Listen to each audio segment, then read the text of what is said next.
Olá, eu sou Patrícia Vale e esse é o Wealth Point, onde os grandes gestores compartilham as suas visões. Nos últimos 5 anos, o mercado de ETF brasileiro explodiu, com o número de investidores multiplicando por 12, passando de 600 mil, e com o total sob gestão quase quadruplicando e chegando a 45 bilhões. No entanto, isso representa apenas 0,5% da indústria de fundos brasileira, enquanto nos Estados Unidos, os ETFs já são mais de 20% do mercado. Para entender o momento de maturação dessa indústria por aqui, quais são as grandes tendências para os próximos anos, vamos conversar com Karina Saad, presidente da BlackRock no Brasil, e Renato Wade, líder de estratégia beta e integração ISG da Itaú Asset. Renato, Karina, bem-vindos ao Wealth Point. Obrigada pelo convite, Patrícia. Obrigado, Patrícia. Obrigado, Karina. Muito legal estar aqui. Renato, por que no Brasil o ETF ainda é tão pequeno, né? Só 0,5% da indústria? Tem algo que pode ter limitado o crescimento aí desse produto e algo que pode vir a mudar? Sem dúvida. Eu acho que não tem uma bala de prata, né? Qual que é a alavanca que a gente consegue mexer que vai destravar esse crescimento? Eu acho que tem uma série aqui de fatores. Acho que, sem dúvida nenhuma, o primeiro que me chama a atenção é pensar na Bolsa, né, como um ambiente de negociação. Eu acho que a gente ainda, enquanto investidor, pensa na Bolsa de Valores ainda como um ambiente só para negociar ações, né? E a gente sabe que hoje você tem uma infinidade de produtos que você consegue fazer o seu investimento nesse ambiente. Acho que uma outra coisa importante é o desenvolvimento da indústria de advisor, né? Que são os conselheiros de investimento, que a gente viu isso crescendo também no mercado americano e impulsionando a indústria de ETFs. Por quê? Porque você passa de uma visão de produto, né, para uma visão de composição de portfólio, onde cada um dos ETFs vão ser peças importantes nessa composição. Então, acho que isso que a gente está vendo na indústria brasileira, né, esse avanço da indústria de advisor e de conselheiro financeiro, é uma alavanca importante para o desenvolvimento do mercado de ETFs. Acho que tem uma questão de ciclo econômico, né, que eu acho que cada vez mais a gente vem percebendo a importância da gente alongar o nosso horizonte de investimento. Acho que a gente vem de uma experiência de ter um horizonte de investimento muito curto e que faz com que a gente não tenha um olhar mais longevo, um olhar mais atento às questões de diversificação, não só de ativos, mas também em termos de geografia. À medida que você alonga esse horizonte de investimento, você também vai trazendo questões relevantes que tangem a diversificação dos seus investimentos, então acho que isso é importante. E eu acho que também o desenvolvimento do número de produtos, né? Sem dúvida nenhuma, até pouco tempo atrás a gente tinha uma oferta limitada e hoje essa oferta ela é já bem ampla. Eu até costumo brincar que assim, ampla a ponto de também trazer uma certa confusão para o investidor, né? Porque quando ele abre lá o seu aplicativo e abre seu meio de investir, já é tanta oferta que ele fala assim, mas por onde eu começo, né? Então, eu acho que são esses elementos. Tem uma questão também de melhora da experiência, né? Enquanto a gente investe em corretora, acho que o brasileiro não tem uma experiência de investir através de corretora. Acho que a nossa indústria de fundos é uma indústria diferenciada, que tem uma experiência boa, seja em termos de transparência, de prazos, né, de cotização e de possibilidade de investimentos. Eu acho que o mundo de corretora, né, que é um mundo através do qual a gente pode investir em ETFs, também vem ganhando essa maturidade importante e melhorando essa experiência para o investidor. Então, quando a gente faz a soma de tudo isso, eu acho que a gente está num caminho certo, né? Apesar dos números que você colocou ainda serem tímidos, o crescimento mostra talvez a velocidade com que isso possa acontecer. E do ponto de vista bem pragmático, né? Hoje o investidor ele já consegue montar uma carteira diversificada, com custo eficiente, com uma agilidade operacional e com uma transparência só com ETFs. Então, acho que isso vai puxando e a gente entra num círculo virtuoso de fomentar essa indústria, né? E não é uma questão de só ter ETFs ou só ter fundos ou outras formas de você realizar o seu investimento. Mas como que eu, através de um ETF, eu consigo agregar valor dentro do meu portfólio, né? É o que a gente chama de melhor juntos, né? Perfeito. Eu unir ETFs a outras formas de realizar meus investimentos para conseguir agregar valor e assim também obter melhores retornos. Perfeito. Karina, e você com essa aposta aí desse crescimento no Brasil, que já aconteceu aí, né, no longo desses últimos 5 anos, mas acredita que ainda tem muito mais para a gente crescer aqui em ETF? Acredito, acho que a gente está só no início desse processo. Vou falar um pouquinho do mercado americano, que hoje em dia é 70% do mercado global de ETFs, e um dos fatores significativos que impulsionou a adoção de ETFs no mercado americano foi uma mudança na estrutura de remuneração dos gestores de patrimônio e dos assessores independentes, né? Um pouco interligado a esse ponto do Wade, do crescimento da indústria de advisory, né? Antigamente era uma indústria muito dependente em rebates, e hoje em dia, cada vez mais, essa é uma indústria que tem uma remuneração fixa. Isso incentivou muito o uso de ETFs. E essa mudança está chegando no Brasil, com a nova regulamentação 175. Né? Então, a gente vê cada vez mais transparência nessa estrutura de remuneração. A gente vê cada vez menos um incentivo para a adoção de rebates. Eu acho que isso vai ser um fator significativo na adoção de ETFs no Brasil. Bem interessante. E hoje a gente olhando quem são os principais investidores de ETF no Brasil, né, pelos dados ali da B3, 70% do volume negociado são de investidores institucionais. No fundo de pensão, outras assets mesmo, né, multifamily offices, né. Karina, eu queria entender se isso também é assim lá no resto do mundo e se você acha que são eles que vão continuar puxando esse crescimento no Brasil ou existe algum outro tipo de investidor que pode emergir ainda mais por aqui.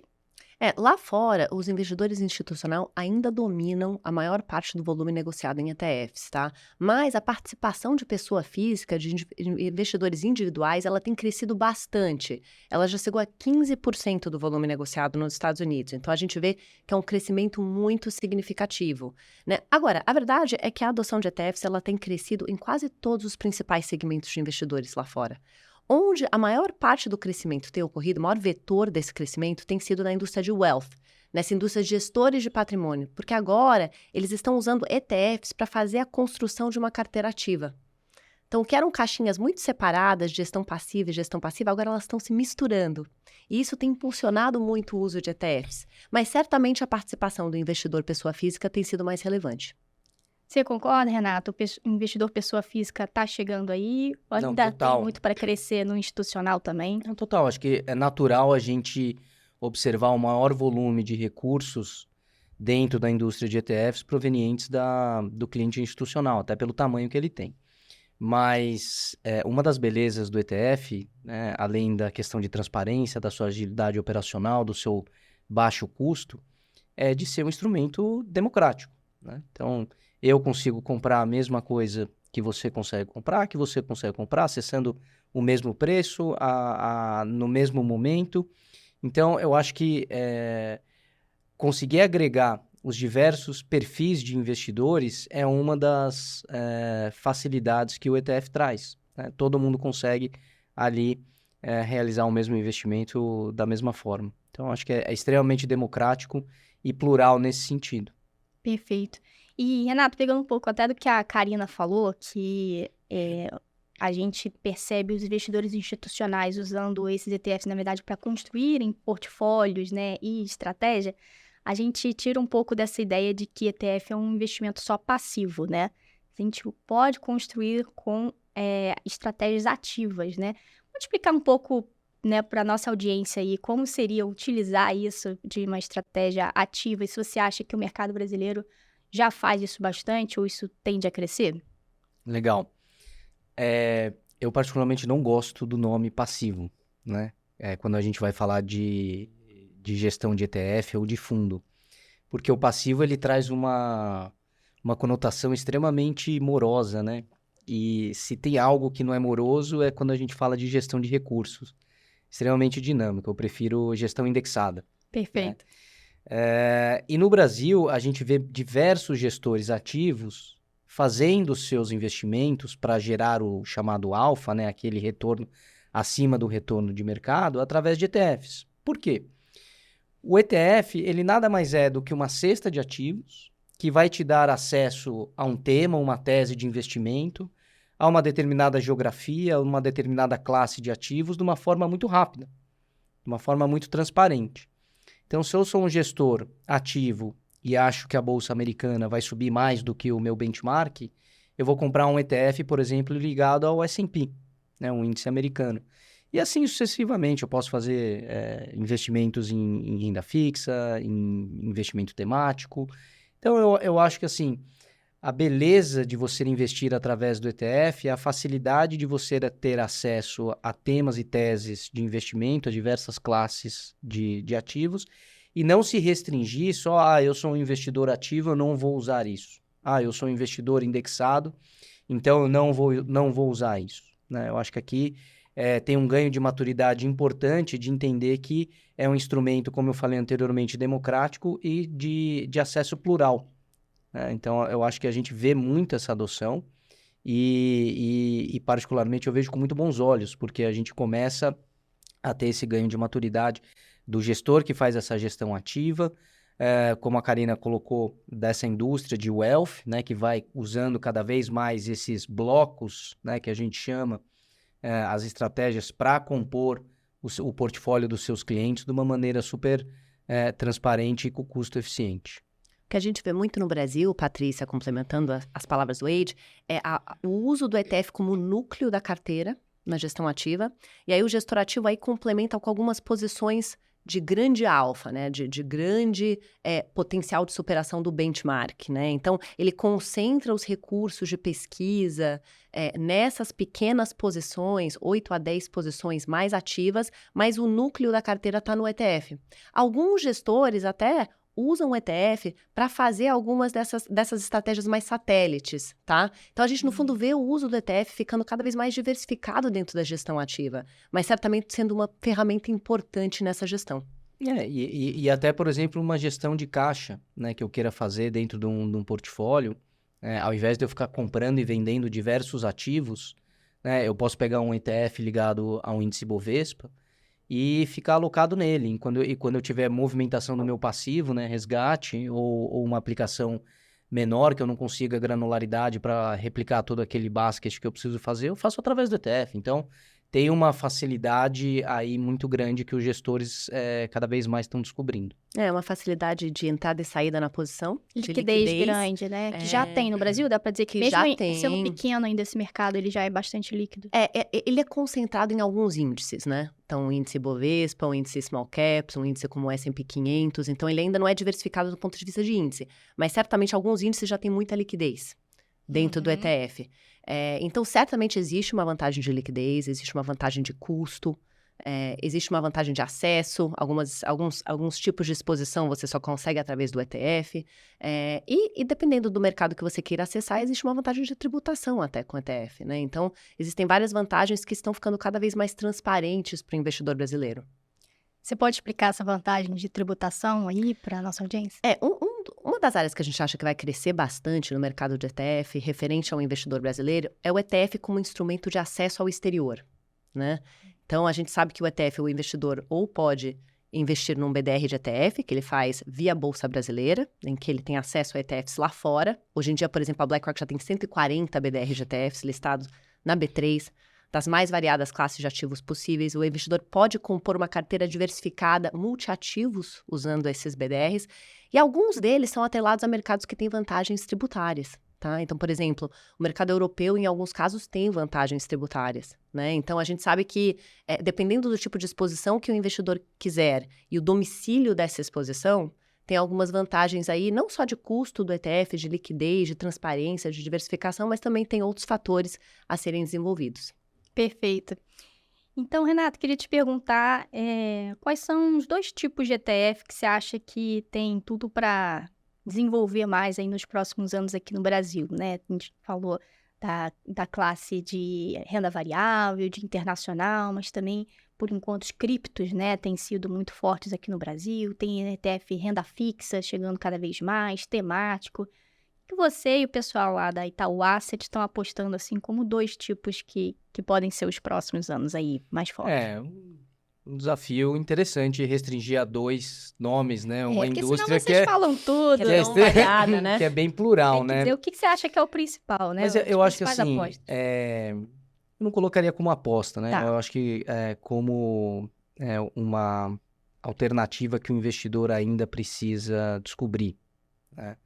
Acho que nesse sentido os ETFs de renda fixa são algo ainda com um caminho bastante amplo a ser trilhado. Acho que a Karina trouxe aqui as questões de vantagens tributárias. Eles têm vantagens tributárias comparados a outras formas de investimento que são super benéficas para o investidor. Eu acho que aqui tem um tema para o investidor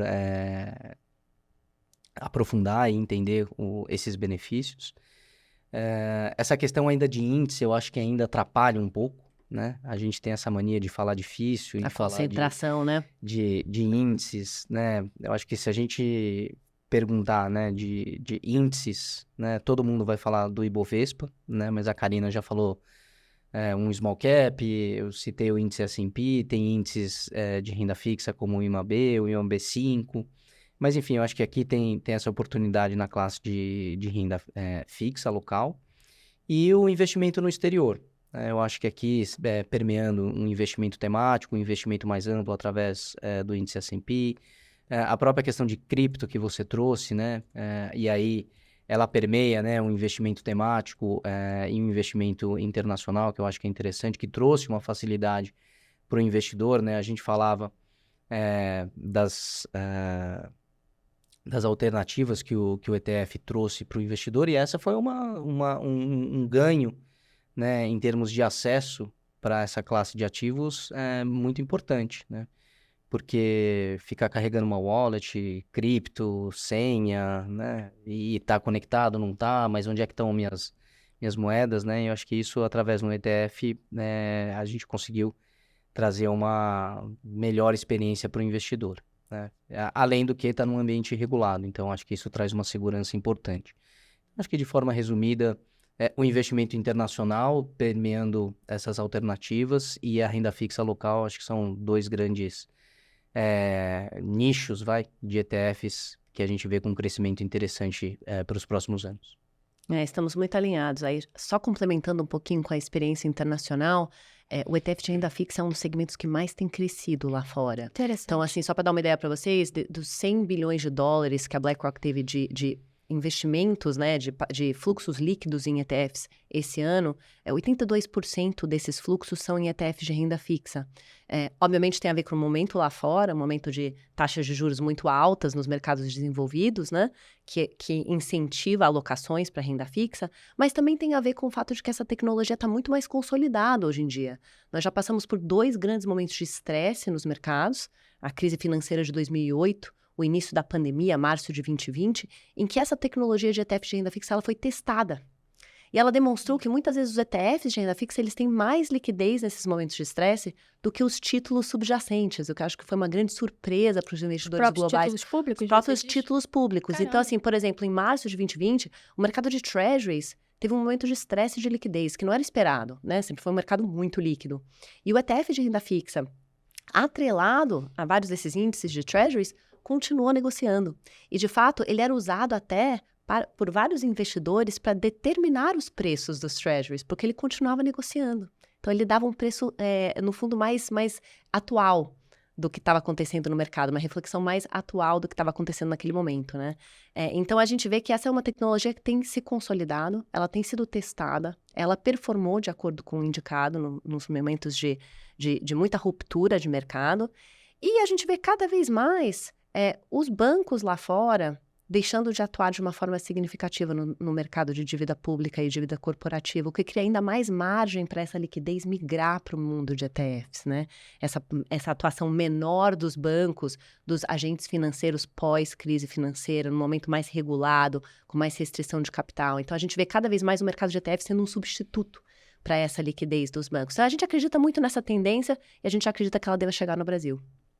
Se eu puder complementar esse ponto que a Karina trouxe, é bem interessante, né? A gente ajudou nesse estudo, é um estudo que a IOSCO fez, justamente pela preocupação de entender qual que era o tamanho da indústria de ETFs e como que ela se comportou durante essa crise ali de 2020. Né? E aí a gente também ajudou aqui para os ETFs locais, e em momentos que o mercado não tinha profundidade de preço, né, nos títulos, a gente via essa profundidade nos ETFs. Por quê? Porque a gente tem um market maker, um formador de mercado contratado, dando preço ao longo do dia, E isso trouxe uma chancela importante que ainda faltava ou se duvidava que sim, em momentos de estresse, o ETF ia conseguir entregar a liquidez que ele sempre prometia.